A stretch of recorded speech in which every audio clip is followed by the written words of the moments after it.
Taste the Daily. தமிழ்நாட்டில் தங்கு தடையின்றி நடைபெறும் போதைப் பொருட்களின் விற்பனை மற்றும் கள்ளச்சாராய விற்பனை தொடர்பாக ஆளுநரை சந்தித்து நாளை மனு அளிக்க உள்ளதாக அதிமுக பொதுச் செயலாளரும் எதிர்க்கட்சித் தலைவருமான எடப்பாடி கே பழனிசாமி தெரிவித்துள்ளார்.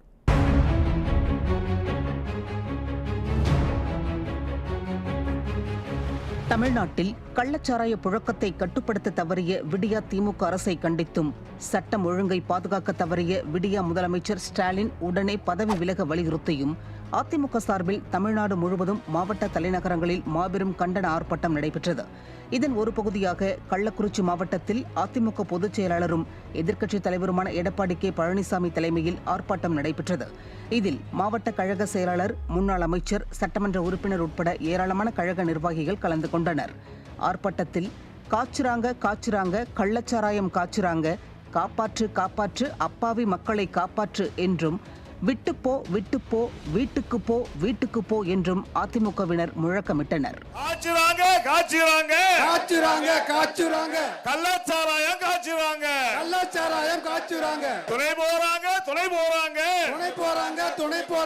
திமுக நிர்வாகிகளே துணை போறாங்க. விட்டு போ விட்டு போ விட்டு போ விட்டு போ வீட்டுக்கு போ வீட்டுக்கு போ வீட்டுக்கு போ வீட்டுக்கு போ. இதைத் தொடர்ந்து கண்டன ஆர்ப்பாட்டத்தில் பேசிய அதிமுக பொதுச் செயலாளர் எடப்பாடி கே பழனிசாமி கள்ளக்குறிச்சி கள்ளச்சாராய சம்பவத்திற்கு பொறுப்பேற்று விடியா திமுக முதல்வர் பதவி விலக வேண்டுமென்றும் சிபிஐ விசாரணை வேண்டுமென்றும் மீண்டும் வலியுறுத்தினார். நியாயம் கிடைக்க வேண்டும் என்றால் சிபிஐ விசாரிக்க வேண்டும் என்று நாங்கள் கோரிக்கை வைத்திருக்கின்றோம். இதுவரை தமிழகத்திலே கள்ளச்சாராயம் குடித்து இவ்வளவு மரணம் அடைந்த சரித்திரம் கிடையாது. அந்த சரித்திரத்தை இந்த விடியா திமுக அரசு படைத்து விட்டது. இதற்கு இந்த முதலமைச்சர் தார்மீக பொறுப்பேற்று ராஜினாமா செய்வதுதான் ஒரே வழி. அரசின் கணக்கெடுப்பின்படி 58 பேரின் மரணத்திற்கு முதல்வர் ஸ்டாலின் தான் முழு பொறுப்பு என்றும், 58 குடும்பங்கள் நடுத்தெருவிற்கு வந்ததற்கு விடியா அரசுதான் காரணம் என்றும் அதிமுக பொதுச் செயலாளர் குற்றம் சாட்டினார். இவருடைய அலட்சியத்தின் காரணமாக, செயலற்ற தன்மையின் காரணமாக, நிர்வாக திறமையற்ற முதலமைச்சர் இந்த தமிழகத்தை ஆளுவதின் காரணமாக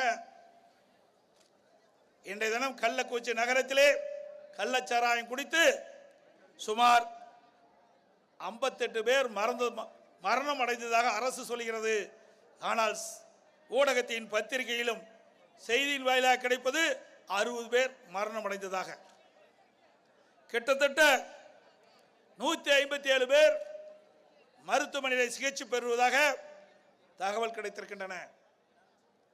ஆக இன்று வரை அரசாங்கத்தினுடைய அறிவிப்பபடி 58 பேர் இறந்திருக்க என்று சொன்னால், அந்த 58 பேருக்கும் பொறுப்பு ஏற்றுக்கொள்வது அரசாங்கத்தினுடைய கடமை. அரசாங்கம் அலட்சியமாக இருந்த காரணத்தினாலே தான் இந்த 58 உயிர் பறிபோனது. இந்த 58 குடும்பம் நடுத்தெருவு வந்ததற்கு காரணம் விடியா திமுக முதலமைச்சர் திரு ஸ்டாலின் அவர்கள்.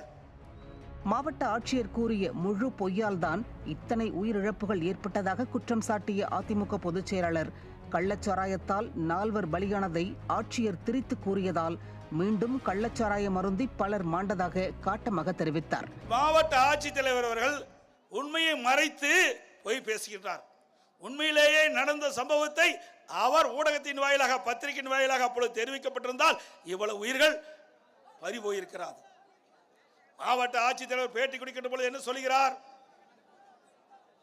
ஒருவர் வயிற்று வலி காரணமாக வயிற்றுப்போக்கு ஏற்பட்டு இறந்ததாக சொல்கிறார். மற்றொருவர் வயது முதிர்ப்பின் காரணமாக இறந்து விட்டதாக சொல்கிறார். இன்னொருவர் வலிப்பு வந்து இறந்ததாக சொல்கிறார். இப்படி அரசனுடைய அழுத்தத்தின் காரணமாக மாவட்ட ஆட்சித்தலைவர் இப்படிப்பட்ட பச்சை பொய்யை சொல்லிய காரணத்தினால் இந்த கள்ளச்சாராயம் குடித்தவர்கள் இந்த மாவட்ட ஆட்சித்தலைவருடைய செய்தியை கேட்டு சிகிச்சை பெறாமல் இருந்து விட்டார்கள். நாட்டில் என்ன நடக்கிறது என்பதே தெரியாத முதல்வர், பொம்மை முதல்வர் என கடுமையாக விமர்சித்த எதிர்க்கட்சித் தலைவர் எடப்பாடி கே பழனிசாமி விலை மதிக்க முடியாத உயிருக்கு யார் பொறுப்பு என கேள்வி எழுப்பினார். நீங்கள் கடுமையான இரும்பு கரம் கொண்டு இதற்கு நடவடிக்கை எடுக்கப்பட்டிருந்தால் இந்த கள்ளச்சாராயத்தை ஒழித்திருக்கின்றால் போதைப் பொருளை தடுத்திருக்கலாம். அதையெல்லாம் செய்ய தவறிவிட்டு இன்றைக்கு ஏதோ பேசுகிறார். அனைத்து இந்திய அண்ணா திராவிட முன்னேற்ற கழகம் வேண்டும் என்று திட்டமிட்டு இந்த போராட்டத்தை அரங்கேற்றுகிறது. நாங்கள் அரங்கேற்றிலை. உங்களுடைய கையிலாக தருணமாக திறமையற்ற முதலமைச்சர் இந்த நாட்டை ஆளுகின்ற காரணத்தினாலே இப்படிப்பட்ட நிகழ்வு நடைபெற்றுக் கொண்டிருக்கின்றது. ஏற்கனவே செங்கல்பட்டு மாவட்டம், விழுப்புரம் மாவட்டத்திலே கள்ளச்சாராயம் குடித்து இறந்திருக்கிறார்களே, அப்பொழுதே இருந்து இப்பொழுது வரை நடவடிக்கை எடுக்கப்பட்டிருந்தால் கள்ளக்குறிச்சி மரணத்தை தடுத்து நிறுத்திருக்கலாம். அந்த தவறை சுட்டிக்காட்டி தான் நான் கண்டன ஆர்ப்பாட்டம் நடத்துகிறோம். விலைமதிக்க முடியாத உயிருக்கு யார் பொறுப்பு? விடியா முதலமைச்சர் தான் பொறுப்பு. தமிழ்நாட்டில் தங்கு தடையின்றி நடைபெறும் போதைப் பொருட்கள் விற்பனை மற்றும் கள்ளச்சாராய விற்பனை தொடர்பாக ஆளுநரை சந்தித்து நாளை மனு அளிக்க உள்ளதாக எதிர்க்கட்சித் தலைவர் எடப்பாடி கே பழனிசாமி தெரிவித்தார். நாளை தினம் தமிழ்நாட்டில் தங்கு தடையில்லாமல் போதைப் பொருள் விற்பனை நடமாடிக்கொண்டிருக்கின்றது. கள்ளச்சாராயம் அமோகமாக விற்பனை செய்து கொண்டிருக்கின்றார்கள். இதனால் கடுமையாக ஏழை மக்கள் பாதிக்கிறார்கள், இளைஞர்கள் மாணவர்கள் பாதிக்கிறார்கள். இதையெல்லாம் ஏற்கனவே மேதகு ஆளுநரிடத்திலே நாங்கள் மனு அளித்தோம். மீண்டும் நாளை தினம் மேதகு ஆளுநரை சந்தித்து அனைத்து இந்திய அண்ணா திராவிட முன்னேற்ற கழக சட்டமன்ற உறுப்பினர்கள், நாடாளுமன்ற அனைவரும் மேதகு ஆளுநரை சந்தித்து இதற்காக மனு கொடுக்க இருக்கின்றோம் என்பதையும் நேரத்திலே சொல்லி,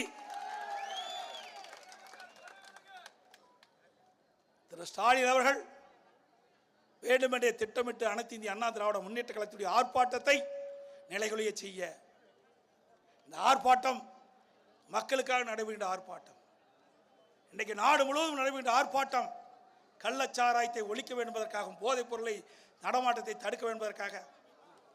அப்பாவி மக்கள் இறந்திருக்கின்றார்கள். அப்படிப்பட்ட மக்களுக்கு நீதி கிடைக்க வேண்டும் என்பதற்காக நடைபெறுகின்ற ஆர்ப்பாட்டம் என்பதை சொல்லி